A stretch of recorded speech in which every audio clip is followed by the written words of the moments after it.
Chairman P T I کی توشہ خانہ case میں سزا معطل ہوگی یا نہیں، فیصلہ آج 11 بجے سنایا جائے گا۔ عدالتی عملے نے چیئرمین پی ٹی آئی کے وکلاء کو آگاہ کر دیا۔ اسلام آباد ہائی کورٹ میں سماعت مکمل، چیف جسٹس عامر فاروق نے فیصلہ محفوظ کر لیا۔ دوران سماعت وکیل الیکشن کمیشن کی سزا معطلی کی مخالفت، مختلف قوانین اور عدالتی فیصلوں کے حوالے دیے۔ آپ نے 6 نکات اٹھائے تھے، اسی پر رہیں۔ چیف جسٹس کا امجد پرویز سے مکالمہ۔ توشہ خانہ کیس سپریم کورٹ میں سماعت کے لیے مقرر، جسٹس اعجاز الاحسن کی سربراہی میں 3 رکنی بینچ آج سماعت کرے گا۔ لاہور ہائی کورٹ نے مخصوص لوگوں کے لیے توشہ خانہ کی اشیاء کی نیلامی کی حکومتی پالیسی کو غیر قانونی قرار دے دیا۔ پی ٹی آئی حکومت نے لاہور ہائی کورٹ کے فیصلے کے خلاف اپیل دائر کی تھی۔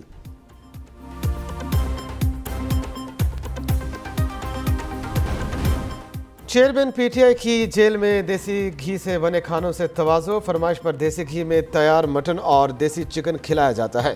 سابق وزیر اعظم کو اٹک جیل میں دستیاب سہولتوں کی report chief justice supreme court کو پیش۔ رپورٹ میں جیل حکام نے کہا، چیئرمین تحریک انصاف کو ہر کھانے کے ساتھ فروٹ اور دہی دیا جاتا ہے۔ سابق وزیر اعظم کو جیل میں بہترین سہولیات میسر ہیں۔ جیل کے سامنے کوریڈور میں چہل قدمی کی اجازت ہے۔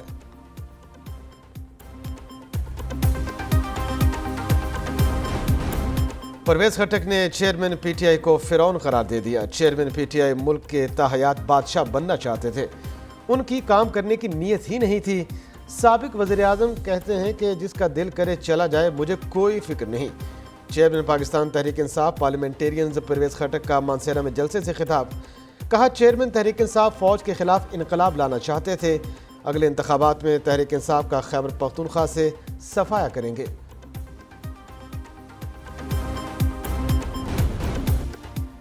آج کے تمام مسائل نے پی ٹی آئی کے 4 سالہ دور سے جنم لیا۔ دکھ ہے عوام کو مہنگائی اور بھاری بلوں جیسی مشکلات کا سامنا ہے۔ مریم نواز کی ویمن یوتھ ونگ کی رہنماؤں سے ملاقات میں گفتگو، کہا 16 ماہ میں پاکستان کو ڈیفالٹ سے بچایا، اب عوام کو مہنگائی سے بچائیں گے۔ نواز شریف کی دی ہوئی ترقی کا عمل نہ روکا جاتا تو آج غریب عوام کی آنکھوں میں آنسو نہ ہوتے۔ نواز شریف ہی پاکستان کی ترقی کی ضمانت ہیں، عوام کی حقیقی نمائندے ہی ترقی کا دور شروع کر سکتے ہیں۔ بجلی بلوں میں کمی کا چیلنج، نگران کابینہ کا آج پہلا امتحان۔ نگران وزیر اعظم نے کابینہ اجلاس بلا لیا۔ انوار الحق کاکڑ توانائی سے متعلق اجلاس پر کابینہ ارکان کو اعتماد میں لیں گے۔ کس ٹیرف کے استعمال پر کتنا ریلیف ملے گا، فیصلہ وفاقی کابینہ کرے گی۔ ادھر وزارت توانائی میں بجلی کے بلوں کے حوالے سے اہم اجلاس، صارفین کو بجلی بلوں کی 2 سے زائد اقساط میں ادائیگی کی سہولت فراہم کرنے کی تجویز۔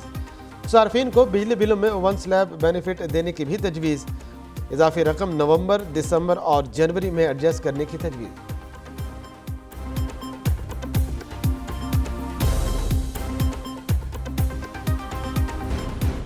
بجلی کے بھاری بلوں کے خلاف احتجاج کا دائرہ پورے ملک میں پھیل گیا۔ شہر شہر احتجاجی مظاہرے، کئی شہروں میں تاجروں کی شٹر ڈاؤن ہڑتال۔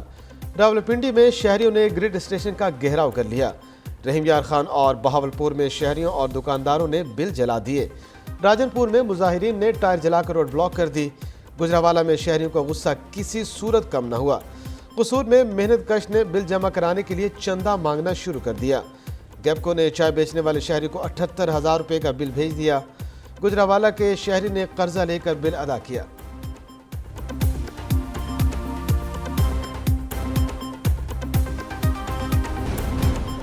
بھاری بلوں کی ہانڈی میں عوامی احتجاج سے ابال، کراچی میں لوڈ شیڈنگ اور اضافی بلوں سے شہریوں کے صبر کا پیمانہ لبریز۔ اتنی آمدن نہیں جتنے بل آ گئے، قرضے حکومت لیتی ہے، بوجھ ہم پر پڑتا ہے۔ کراچی کے مزدوروں کی دہائی، ادھر ٹمبر مارکیٹ اور اطراف کے رہائشیوں کا آج بھی احتجاج۔ نشتر روڈ کو ٹریفک کے لیے بند کر دیا۔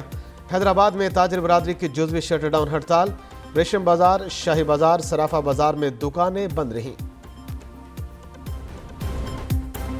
مہنگی بجلی سے عوام کے صبر کی لائن ٹرپ کر گئی۔ پشاور میں شہری سڑکوں پر نکل آئے، کوہاٹ روڈ کو بند کر دیا۔ پیسکو حکام کے خلاف نعرے، مانسہرہ میں تاجروں کا شٹر ڈاؤن ہڑتال۔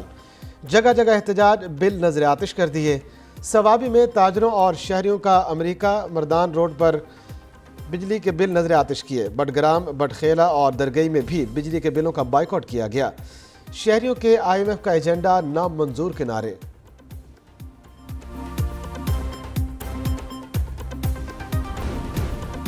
اوکاڑا میں بچوں نے کتابوں کی جگہ بل اٹھا لیے، والدین بجلی کا بل ادا کریں یا ہمیں پڑھائیں، بچوں کا حکومت سے سوال۔ بھاری بلوں پر چیف جسٹس پاکستان سے نوٹس لینے کی اپیل کر دی۔ بچوں کا کہنا ہے والدین بہت پریشان ہیں، بجلی کے بلوں میں اتنا اضافہ قبول نہیں۔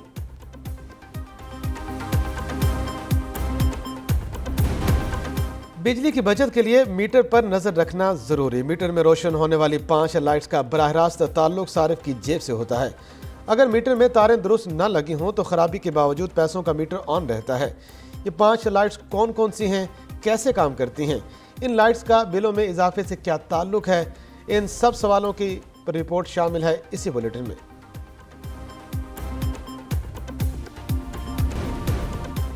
عوام کو جو بل موصول ہوئے یہ جولائی کے ہیں۔ نگران حکومت نے 17 اگست کو حلف اٹھایا، عوام کی تکلیف اور غصہ جائز ہے لیکن احتجاج سے بل کم نہیں ہو سکتے۔ مرتضیٰ سولنگی نے نگران حکومت کو بھاری بلوں سے بری ذمہ قرار دے دیا۔ مرتضیٰ سولنگی کہتے ہیں اس بحث میں نہیں جانا چاہتے کہ بجلی کے بلوں میں اضافے کا ذمہ دار کون ہے، ہمارا فوکس ہے عوام کو کس طرح ریلیف دیا جائے۔ آج کابینہ اجلاس میں غور کریں گے IMF پروگرام میں رہتے ہوئے کس طرح لوگوں کو ریلیف دیا جا سکتا ہے۔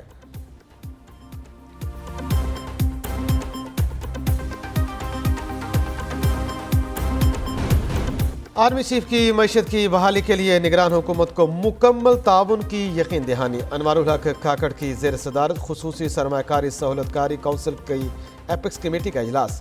سپہ سالار کی شرکت۔ جنرل عاصم مونی نے کہا پاک فوج پاکستان کو ترقی اور خوشحالی کی راہ پر گامزن کرنے کے لیے ہر ممکن تعاون کرے گی۔ نگران وزیر اعظم نے SIFC کو اہم سنگ میل قرار دے دیا۔ ایپیکس کمیٹی کا SIFC کے اقدامات پر اطمینان کا اظہار۔ مختلف شعبوں میں سرمایہ کاری کے لیے سابق حکومت کے منصوبوں کی توثیق کی گئی۔ نگران وزیر اعظم کے منصوبوں کو جلد تکمیل کی ہدایت۔ ایمان مزاری اڈیالہ جیل سے رہائی کے بعد دوبارہ گرفتار۔ PTI کی سابق رہنما شیریں مزاری کی صاحبزادی بغاوت کیس میں پھنس گئی۔ اسلام آباد کی عدالت نے بغاوت اور اشتعال انگیزی کے کیس میں ایمان مزاری کی ضمانت منظور کی۔ ایمان مزاری جیل سے باہر نکلی تو اسلام آباد پولیس نے دوبارہ گرفتار کر لیا۔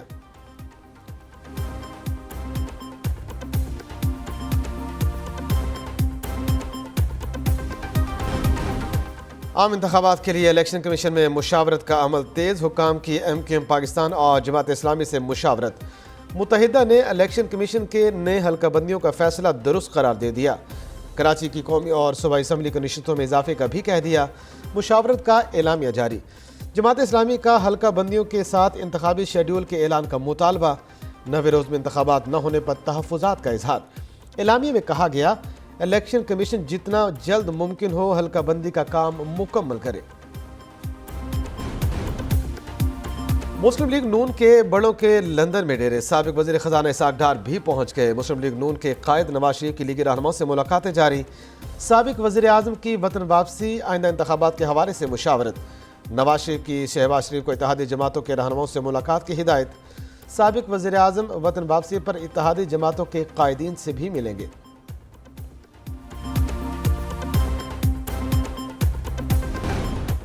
دریا ستلج میں پانی کا لیول نیچا، تباہی کا لیول اونچا۔ سیلابی ریلوں سے پنجاب کے دیہاتوں میں ہر سو تباہی۔ پانی احمد پور شرکیہ کے علاقوں میں داخل، 3 بند ٹوٹنے سے 50 سے زائد بستیاں زیر آب۔ سینکڑوں ایکڑ اراضی پر کاشت فصلیں برباد۔ متاثرہ علاقوں سے لوگوں کی محفوظ مقامات پر منتقلی جاری۔ ترجمان PDMA کا کہنا ہے دریا ستلج سے ملحقہ نشیبی علاقے سیلاب کی زد میں ہیں۔ 1 لاکھ افراد کو محفوظ مقام پر منتقل کر دیا۔ 70,000 افراد کو کھانا فراہم کیا گیا۔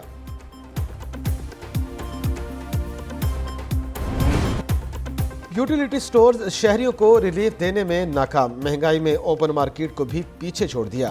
آٹا اور دالیں عام مارکیٹ سے زائد قیمت پر فروخت۔ یوٹیلیٹی سٹورز پر 20 کلو آٹے کا تھیلا 2880 روپے تک پہنچ گیا۔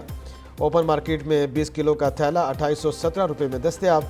دال مسور اوپن مارکیٹ میں 292 روپے، یوٹیلیٹی سٹور پر 355 روپے کلو فروخت ہو رہی ہے۔ دال چنے کی اوپن مارکیٹ میں قیمت 242 روپے ہے، لیکن یوٹیلیٹی سٹور پر 275 روپے میں مل رہی ہے۔